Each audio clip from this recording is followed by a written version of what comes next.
As a mindset expert, sometimes I wish I was a little bit better with my mindsets. I want to share with you an experience that I had that helped me appreciate the power of mindsets, but also might be valuable to you because you can get a sense of how you can shift your mindsets in the moment to become more of your ideal self.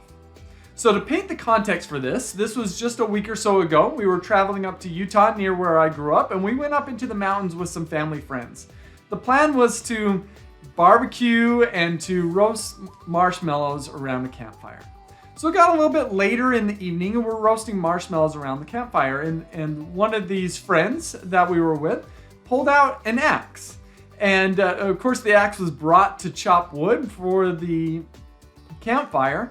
But I don't know if you've seen this, but at least here in the western United States where I'm at, there are places where axe throwing has become popular. So just as some people go miniature golfing or bowling, some people go and they throw axes and they try to get it stuck into a piece of wood. And so with this axe, some of the guys that we were with started throwing it and trying to get it stuck in a tree. And some of them were quite good. They had done quite a bit of axe throwing. It was pretty impressive to watch. But these were also people that I respected, and I respect their opinions of me. And so, of course, the thought came across my mind is maybe I should try this out as somebody who has never thrown an axe. Well, I thought, I may look silly, or I may look foolish, or I may look dumb. So I'm not sure I'm going to do it, right? Right away, what's going on in my mind, and although I didn't fully realize it at the time, was my fixed mindset was wreaking havoc. You see, we all have a fixed mindset. We all have a growth mindset within our brain. These are neural connections. And what was happening at this time is I was processing information through my fixed mindset neural connection. It was telling me, oh, you want to protect how you look. You don't want to look bad. You don't want to fail, because if you fail, you're going to be a failure, and the people around you may not respect you as much, right? So that's what's going on in my mind, and I'm not fully realizing it just yet. My wife stood up and she said, oh, I've never thrown an axe. I've always wanted to try. Do you care if I give it a shot? My wife's not the most athletic person in the world, but she got up there, and after just a few throws, she got it to stick. And she looked over at me smiling and she said, oh, do you want to try it? And initially I actually said, no, I'm okay.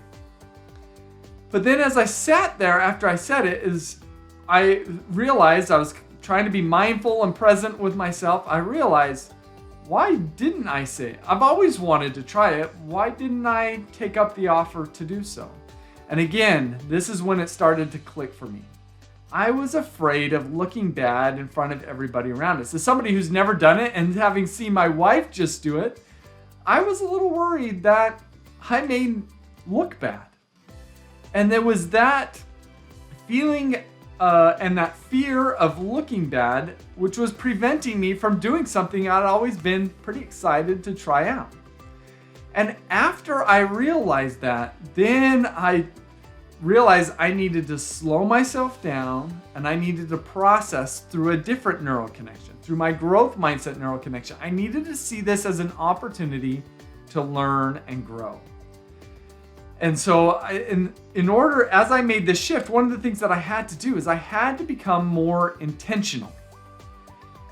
And so in becoming more intentional requires some courage. And so for me, I had to muster up my courage to say, okay, I'm going to try this out, even if I might look bad. I have to be okay with that idea of looking bad, or else I'm not going to be willing to try this. And so I walked over to where they were throwing the axes. I grabbed the axe and had gotten a few pointers after listening to some people teaching my wife how to do it. And so I decided to give it a shot. And I threw it once. It didn't stick. But I threw it again, second go around, and it stuck. It was money. And I didn't look bad at all. In fact, I was quite quick to pick it up. And I look back in that situation, I think, man, and we ended up having, a half an hour of fun throwing this axe against the tree. And I really enjoyed myself. And I look back and I think, I almost missed out on that. Because my fixed mindset neural connections were there trying to protect me and hold me back from trying something new. But I was really grateful that I decided to be intentional and a little bit courageous and try something out that I've never done before. and to see it as an opportunity to learn and grow. And regardless of whether or not I did it well, I knew I was going to learn and grow, and I was going to have an experience that I may never have before. And that's the power of a growth mindset.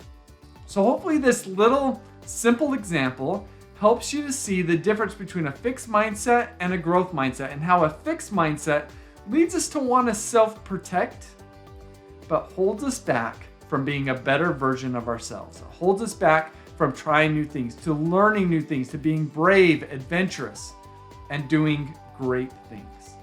So I hope this encourages you to want to focus more on shifting your mindsets from a fixed to a growth mindset, whether that's holistically or whether that's in the moment, like I found myself up in the mountains in Utah. Thank you so much, and I wish you the best.